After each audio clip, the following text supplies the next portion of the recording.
E falando em informações, a gente sabe que informação é tudo, principalmente no momento da gente exigir os nossos direitos. Não são poucas as vezes que as pessoas compram um produto ou contratam um serviço e aí acabam tendo problemas em vez de soluções. Mas e aí? Aonde reclamar? Confira nesse VT. Quando o consumidor entra em uma loja, faz uma compra online ou contrata um serviço, ele quer ser respeitado. E isso significa ter os seus direitos garantidos. Do outro lado estão as empresas, que também esperam que seus clientes cumpram com as suas obrigações. Mas nem sempre essa relação tem um final feliz. São inúmeros os casos de consumidores insatisfeitos com os negócios realizados. Alguns correm atrás do prejuízo. Outros preferem desistir do negócio acreditando que não vale a pena perder tempo com discussões e brigas judiciais. A verdade é que o Brasil possui um Código de Direito do Consumidor, uma lei abrangente que trata das relações de consumo em vários campos.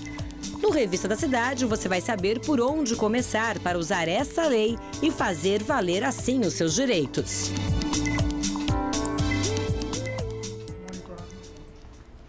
Muitas são as armas que você pode usar para se defender e para fazer valer os seus direitos, mas é importante que você saiba quais caminhos seguir para chegar até eles, né? Doutora Anis Kfouri já está com a gente hoje aqui para nos informar, tudo bem?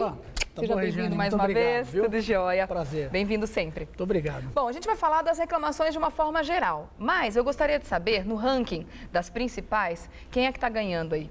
Telefonia, banco? Geralmente fica aquele ranking. Telefonia tem tido muita reclamação, até pela quantidade de pessoas. As instituições financeiras, por conta de cobrança de taxa e plano de saúde. Via de regra, o PROCON, na divulgação dessas reclamações, acaba colocando esses três setores como principal reclamação. Até porque são setores que você tem a recorrência desse problema. Quem é que não teve, nosso telespectador, já não viveu um problema com telefonia celular? É praticamente impossível, né? Vamos começar dando exemplos, então, de quais são as principais reclamações dentro de cada setor e aí você já aproveita para passar para a gente qual é a solução dentro de cada um deles. Por exemplo, plano de saúde. Vamos começar mostrando aqui na nossa tela quais são as principais queixas relacionadas a plano de saúde, que não são poucas também, né? Desde a falta de atendimento, a demora para conseguir uma consulta, falta de exames, enfim. Quais são as principais? O principal problema que você tem é a demora para a pessoa conseguir, né? A demora na autorização de cirurgia, quando não fazem a cobertura. Então, muitas vezes, o consumidor precisa entrar na justiça para que seja reconhecido o direito para ele fazer um procedimento cirúrgico ou para ter algum atendimento. Então, essa acaba sendo uma das reclamações. Quem é o órgão que fiscaliza os planos de saúde? É a Agência Nacional de Saúde, é a ANS. Então, o nosso telespectador já vai pegando papel e caneta em casa, porque nós vamos passar os sites que você pode entrar, quais os passos que você tem que tomar. No caso de problemas com plano de saúde, o órgão que fiscaliza é a Agência Nacional de Saúde e o site é o www.ans.gov.br. Lá você pode fazer as reclamações por conta de falha no atendimento. Tá, deixa eu só fazer um adendo então, vou fazer uma aspas aí dentro do que você está falando, isso que você falou é muito interessante. Pega um papel e caneta e já deixa anotado, por exemplo, e isso é um material de consulta que você vai ter para a vida toda. Plano de saúde, onde é que eu vou ligar para reclamar? A gente vai falar de vários serviços bancários, telefonia, então já fica com essa lista sempre em mãos, porque infelizmente esse tipo de problema a gente vai ter a vida toda, né? Então vamos lá, falando em planos de saúde, você disse que a demora na autorização de cirurgias é uma situação muito comum. E também a negativa de cobertura, além de reajustes que muitas vezes podem ser contestados porque não são devidos, né? O reajuste é importante o nosso telespectador atentar para ver se o plano ele é individual ou se ele é em grupo. Porque o plano individual é aquele que você faz sozinho, você direto com a operadora, e o reajuste ele é limitado pela lei no percentual que é autorizado pelo governo. Nos planos coletivos, em grupo, de associação, você pode ter uma diferença. Por quê? Porque as pessoas chama sinistralidade. Quando as pessoas acabam indo mais ao médico, na hora de fazer o reajuste, isso pode aumentar. Então é importante avaliar se o seu plano é individual ou se ele é um plano em grupo, coletivo, para você avaliar o seu direito. Mas sempre que tiver uma violação, recorrer à Agência Nacional de Saúde para fazer a reclamação, além da possibilidade de recorrer ao PROCON, além da possibilidade de ir ao juizado especial ou na Justiça Comum, se você tiver um risco iminente a perecer um direito seu. Tá certo. Agora, outra pergunta com relação a planos de saúde. A gente viu até um caso recente e absurdo. Eu não me lembro em que cidade era, se foi aqui em São Paulo, alguma cidade do interior, de uma menininha que precisava, de 10 meses, que precisava ser internada na UTI e o plano dela ainda estava na carência com relação à internação na UTI. Essa carência que o plano de saúde se dá o direito de ter e negar o atendimento a essa pessoa que adquiriu o plano de saúde, ela é devida ou num caso como esse de urgência, em que a criança precisava realmente de uma internação, era um quadro clínico muito sério, muito grave, ela poderia ser contestada pela família?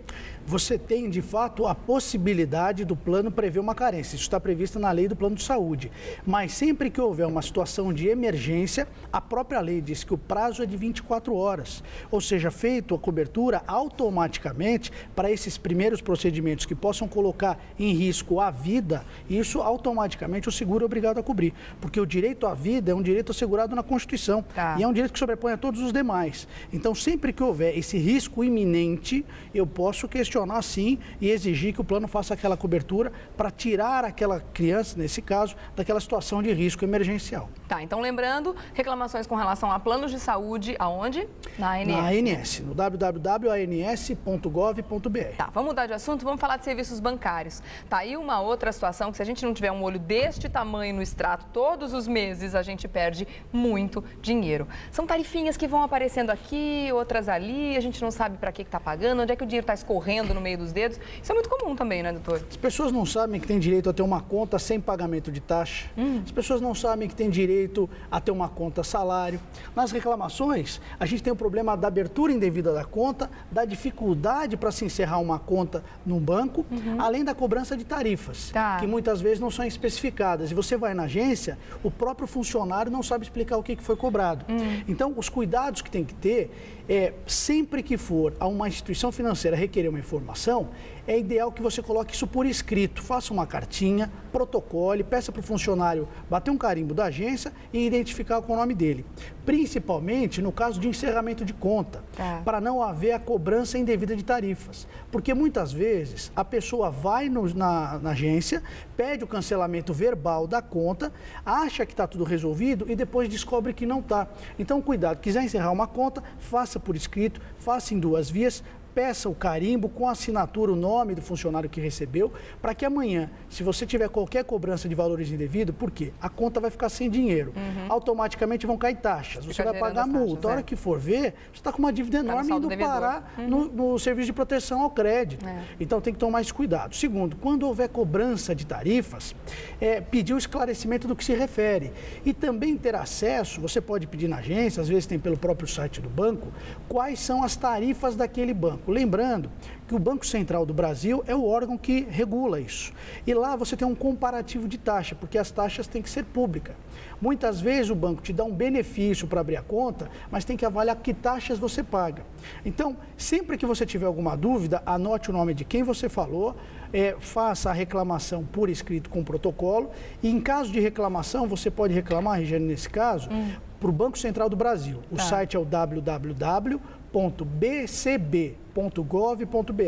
BCB, as iniciais de Banco Central do Brasil, .gov.br. Lá há a fiscalização dos bancos, tanto nas operações de empréstimo e outra prática que acaba sendo feita no dia a dia, mas que é vedado, que é a chamada prática abusiva, quando muitas vezes para o correntista conseguir um empréstimo, conseguir uma linha de crédito, ele precisa comprar algum produto, senão não vão dar o crédito para ele. É um absurdo, né? Isso é vedado. Então muitas vezes, preciso fechar uma meta. Não é possível, isso é venda casada. Eu não posso obrigar a pessoa a adquirir um produto para fornecer o crédito. Eu posso dar o crédito ou não pelo perfil dela. Pelo histórico. Pelo histórico, pela renda, mas nunca vinculando a compra de um serviço. É uma prática vedada pelo consumidor, mas que na prática ainda é muito utilizada. Então, reclamações com relação a serviços bancários, bcb.gov.br. Tá bom, vamos mudar de assunto, falar de bens de consumo. São os produtos que a gente compra e muitas vezes vem com defeito, enfim. O que a gente faz nesses casos e quais são as principais reclamações? Então, vamos lá. A questão de serviços e de produtos, nós temos 2 tipos de reclamação.